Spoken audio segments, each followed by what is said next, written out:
Hello, this is Abby with EDCI 270. Um, Today I'm going to show you how I use my cloud storage. I use Google Drive. So how we're going to access that first is go to drive.google.com.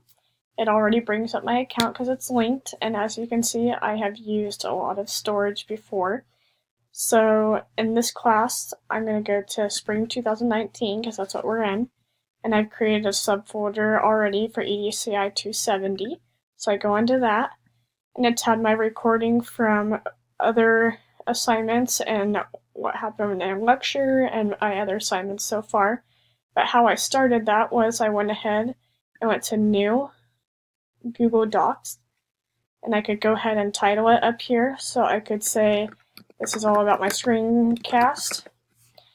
I can go ahead and type in this, and it shows that it's already going to be in that folder, and I can always move it to a different folder if I wanted to within those subfolders, or I can move it clear out into just my drive. But since it is for this class, we'll just leave it there. And then this also automatically saves, so you don't have to worry about hitting a save button as well. So this is kind of where I do all of my work for school, that way that it's always in a storage and I don't have to worry about anything getting lost or deleted. It's all on the web and can be easily accessed through that. And there's always a thing where I could download it as a PDF if I wanted to, and I could print it off that way and just have it on my laptop.